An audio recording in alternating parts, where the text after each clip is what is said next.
I first headed off to India back in the summer of '62. Forbidden to date or smoke before I was 16, this was to be the year of my liberation. Now, more than 30 years later, I'm finding out about a new generation of travellers, and I'm on the road again.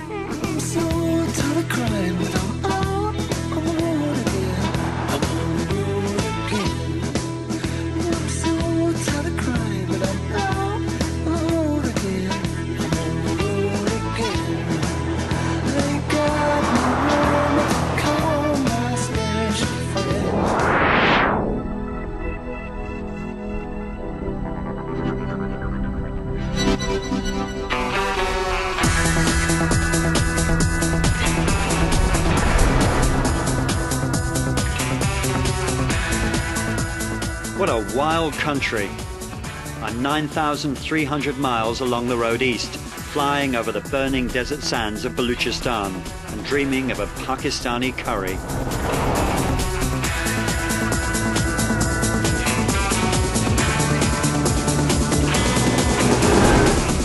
The women we travelled with in Iran are out here too, playing tag with these wonderful buses, homemade, hand-painted, overloaded monsters.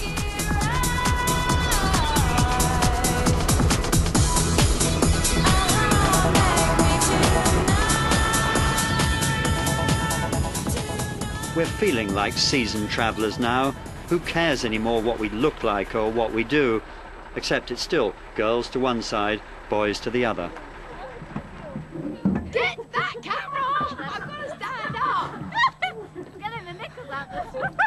Rosie, what are you doing? Go away.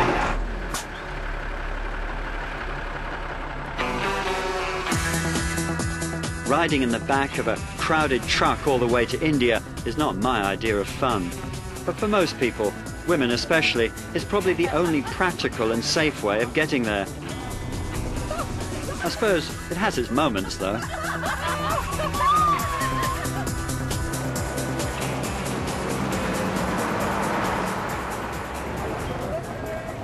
Pakistan, I love it.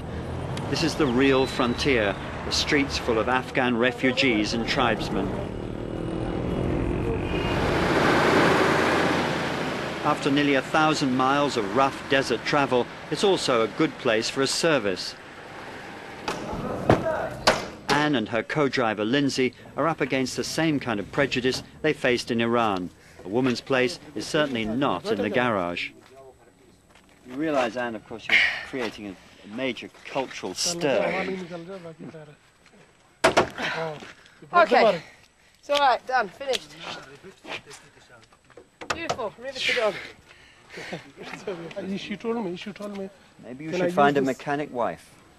Yeah. Oh, it is not possible to our women is come outside of the home. It is not possible. Do you find it difficult, though, to get men to take you seriously? I mean, it is quite a responsibility driving a 14-ton truck halfway across the world to India. I think officials and police are more intrigued than anything else. And in the fact that they're so intrigued by two women, they'll actually be more helpful than perhaps if they saw two men. I think there's a lot of advantages going through as women. In what way do you think? Because we can get things done a lot quicker. How much your experience in mechanical? How much? your experience, how much? 1 year, 2 years, 10 years? No, I'm not that old. I'm not that old. Why? No experience here? Yeah, experience, look. You are best mechanic? You are best mechanic you are? Is that all ready to go in? Ooh, you're rushing me, Ned. Well, I can chuck it in while I'm go for it. What about your personal life? Actually, pass me that jerry can full of oil at the bottom there, please. Oh, yeah. You're totally getting me dirty, aren't you? Personal life, and then he's going to ask you about your sex life. You head in, then you head in. No, I'm saying, is it difficult to maintain a sort of personal life when you're on the road like this? You know, I mean, socially, friends, boyfriends, if you like, but just generally it must be quite difficult. You're travelling for months on end. Yeah. Well, you have to rely on making yourself write letters and postcards and phoning and stuff. Because you are the one that's left, so you're the one that has to make the effort. And if you don't do it, it's quite easy for people to forget. Which, to be honest, the longer you're on the road, the more people do, because they keep on thinking, oh, Lindsay, oh, she's always away. Is it a bit of an escape, really? You're kind of safer under the bonnet in Pakistan than you are if you were back home having to deal with a 9-to-5 job. Yeah, but it's more enjoyable.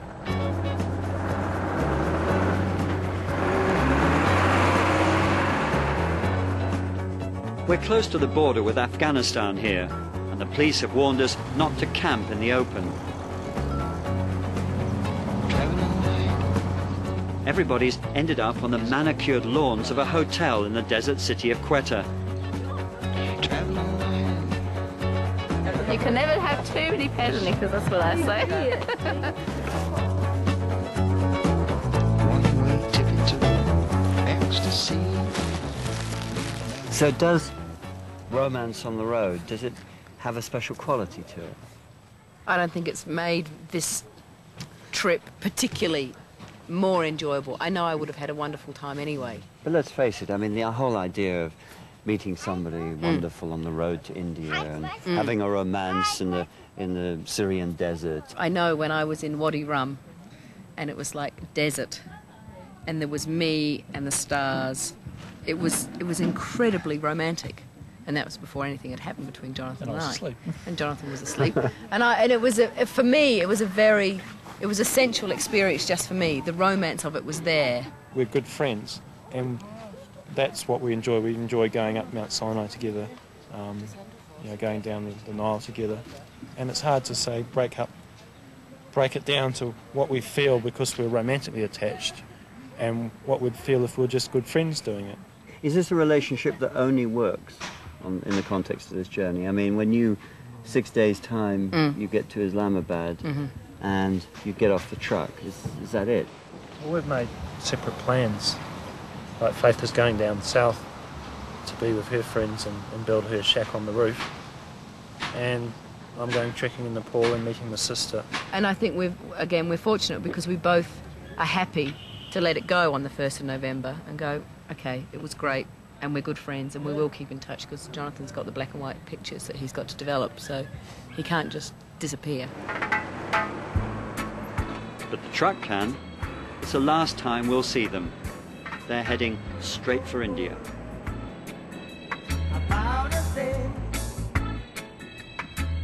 I'm driving north, up along the Afghani border towards the northwest frontier and the Khyber Pass. So here I am, eyes peeled for bandits, when I run into Snoopy and the Red Baron. I hope I can keep up.